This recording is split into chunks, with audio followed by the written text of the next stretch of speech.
Alors mes chers amis, une journée de dingue, une journée de miracle du début à la fin. Du début à la fin, vous pouvez pas vous imaginer. euh, vous souvenez que la semaine dernière, je vous avais raconté, c'était jeudi dernier, il me semble que au sortir de chez ma tante,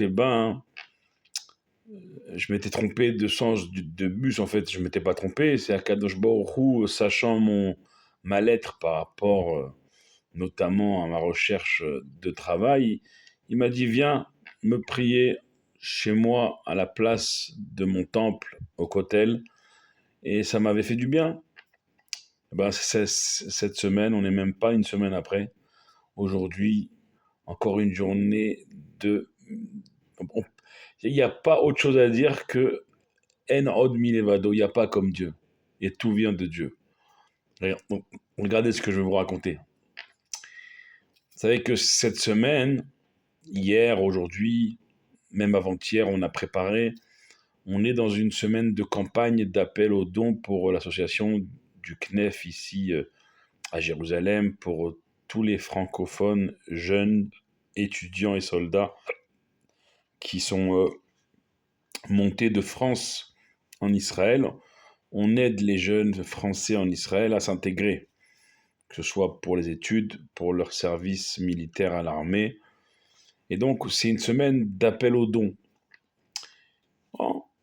On fait chaque mi-journée un, un point de mi-journée, quoi. Bon, et on dit, bah, ça progresse, certes, Baruch Hashem, mais il faudrait une impulsion. Vous voyez pas que à peine, je crois, euh, 2 ou 3 heures, maximum 4 après cette conversation, bien, moi, vous savez, on a chacun des listes de personnes à appeler. Et moi, dans ma liste, j'appelle nom après nom, et j'arrive à un moment donné à un nom, j'appelle. Et je me présente comme je le fais chaque début d'appel. Euh, alors, d'abord, je dis le nom, je demande si c'est bien la personne qui a marqué sur ma liste. Elle me répond oui. Et là, je décline ma présentation, Avenir Azoulay, du CNEF à Jérusalem, pour les étudiants et les soldats, les jeunes francophones en Israël. On a aidé votre fille à la Aliyah il y a quelques années, et là, je dis le nom de sa fille, elle se rappelle immédiatement et elle me dit, mais vous savez, monsieur, que grâce au CNEF, grâce à votre association, ma fille, non seulement elle a réussi ses études en Israël, mais elle va se marier dans 2 semaines avec quelqu'un qu'elle a rencontré dans votre association, et que dans 2 semaines, on la marie, si Dieu veut, en Israël. Elle me dit, j'ai devant moi un portrait du rabbi, et je lui demande de me trouver un moyen de remercier votre association, et vous m'appelez à ce moment-là, et moi-même, moi, votre serviteur, j'avais à ce moment-là, et je l'ai depuis le début de la campagne, j'en ai même distribué à chaque bureau de là où je me trouve. J'ai mis une photo à chaque bureau, et bien sûr sur le mien aussi, une photo du rabbi. Je dis, madame, j'ai moi aussi une photo du rabbi devant les yeux, et je la regarde au moment où vous la regardez. Elle me dit, monsieur, c'est Dieu qui nous a réunis, moi pour vous remercier, et vous avez appelé alors que vous avez une liste 2300 noms. C'est pas, il ne peut pas avoir de hasard. Et elle me dit combien il vous manque pour clôturer votre campagne d'appel aux dons. On est à peine au deuxième jour. Et là, je réalise pas. Je me lève, je passe le téléphone au directeur.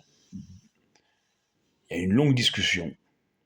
Et effectivement, alors, on en est qu'au début du processus, parce qu'elle veut réunir des gros donateurs avec elle et son mari, euh, des gros donateurs même jusqu'en Amérique, imaginez-vous, des gros donateurs américains. C'est quelque chose de sérieux, de quelque chose qui qui est incroyable parce que ce groupement de donateurs qu'elle veut rassembler pour nous, pour l'association que je défends, pour le CNEF, il peut, oui, effectivement, nous faire clôturer notre campagne après, après à peine 2 jours d'appel. Et on était tellement sonnés qu'en fait, jusqu'au départ du bureau, on réalise pas. On réalise pas. Et on quitte le bureau et la directrice adjointe du CNEF, elle me dit, tu sais, tu as un vrai talent pour parler aux gens et les convaincre. Pourquoi pas tenter, j'ai un contact à l'agent juive ici, lui demander si elle cherche des personnes pour motiver les gens à monter en Israël. Ça s'appelle ici le Global Center. Écoutez bien, on marche vers l'arrêt de bus. On marche vers l'arrêt de bus et chacun prend son bus. Alors, euh, juste avant de monter dans le bus, je crois, elle me dit oui, j'ai reçu sa réponse. Elle cherche quelqu'un. Donc, on est chacun dans notre bus, hein. Et elle me dit envoie-moi ton CV. Je lui envoie mon CV. Et là, elle me dit écoute, parce que c'est un CV que j'ai fait pour un autre travail il y a quelques semaines. Elle me dit mais tu as été dans un mouvement de jeunesse en France, tu as fait à la radio des émissions en rapport avec Israël. Et je lui dis oui. Elle me dit demain matin, on, on met ce qu'il faut, ce que tu as fait en rapport avec Israël dans ton CV. On l'envoie dès demain matin. Et elle te veut, elle a besoin de quelqu'un. Elle attend que ton CV. Et avec l'aide de Dieu, ça va se faire. Donc regardez comment, comment un miracle en entraîne un autre. Je vous ai dit, jeudi dernier, il y a même pas une semaine, j'étais au Cotel prier. Soi-disant, je m'étais trompé de sens pour le bus, mais en fait, c'est Dieu qui m'a amené prier chez lui. Et comme j'ai dit à ma collègue, si ça marche et pour le CNEF et pour ma recherche d'emploi, ben, je retournerai peut-être une semaine après, jeudi, une semaine après, remercier Dieu au Cotel. Ça veut dire qu'en une semaine, Akadosh Baruch Hu, il est en train de m'ouvrir les portes sur une prière que j'ai faite il n'y a même pas une semaine, imaginez-vous. Imaginez-vous la Hashgacha pratique, il fallait que je partage ça avec vous, je ne pouvais pas. Il fallait que je partage ça avec vous. Imaginez-vous, quand on dit que, on dit dans les bénédictions qui précèdent le schéma le matin, on dit Yotzer Or Uvurech Chosher, c'est lui qui crée la lumière et qui crée l'obscurité. C'est Shalom Uvurech Hakol, c'est lui qui fait la paix et qui fait tout. Ameir la Haaretz, il éclaire la terre, Vela Darim Alea, et tous ceux qui y habitent. Ameir la Haaretz, Vela Darim Alea, Berahamim avec sa miséricorde.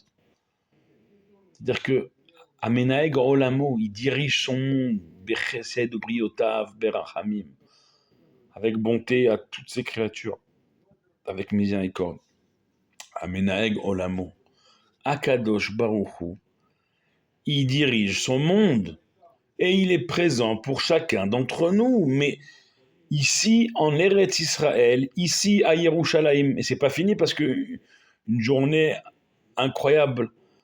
Comment elle s'est terminée? Je rentre chez moi ce soir et la sonnerie des missiles qui sonne, un missile apparemment tiré depuis le Yémen vers le centre et le sud d'Israël. Et je lève les yeux au ciel et je me dis Akadosh Baruch Hu, décidément, tu es chômeur Israël, tu gardes Israël, que ce soit l'Israël individuel, un petit juif comme moi, ou que ce soit l'Israël à son niveau collectif, le Ham Israël, le peuple d'Israël, avec ce missile qui a été, Baruch Hashem, détourné, explosé avant même son arrivée sur les frontières de la terre d'Israël. Et je lève les yeux, je me dis, mon Dieu, en une journée, en une seule journée, tu m'as montré ta, ta, ta, ta protection individuelle de chaque juif. et ta protection collective de tout le Ham Israël, de tout le peuple d'Israël, dans la même journée. Et je rentre chez moi et je me dis, mais waouh, quoi. Ribono shel olam, maître du monde, Ishtabar, Shemo, que ton nom soit glorifié. Qu'est-ce que je peux dire à part merci mon Dieu, Baruch Hashem, le Baal Shem Tov, Rabbi Israël Baal Shem Tov, le fondateur de toutes les chassidoutes. Il parcourait les rues et les villages et les villes et les contrées pour demander à chaque juif comment ça va. Pour que chaque juif lui réponde Baruch Hashem. Arrivé dans la demeure d'un érudit, d'un sage, d'un Talmid Chacham, il lui demande à lui aussi comment tu vas. Et là, le sage, il dit, mais comment toi, le Baal Shem Tov, tu interromps mon étude de Torah juste pour me demander comment ça va? Tu sais pas combien l'étude de la Torah est précieuse, combien interrompre une étude de Torah est grave. Et là, le Baal Shem Tov lui répond en lui posant une question. Qui c'est qui te nourrit à toi? Et là, le sage, il dit, mais même un enfant de 5 ans, il peut répondre à cette question. C'est Dieu qui nous nourrit à tous. Le Baal Shem Tov de lui poser une deuxième question. Qui c'est qui nourrit Kaviachol, si on peut s'exprimer ainsi, Dieu? Et là, le sage, il s'étonne, il dit, mais c'est quoi cette question? Personne ne nourrit Dieu. Dieu se suffit par définition à lui-même. Et là vient le Baal Shem Tov, Rabbi Israël Baal Shem Tov, et il nous enseigne à tous.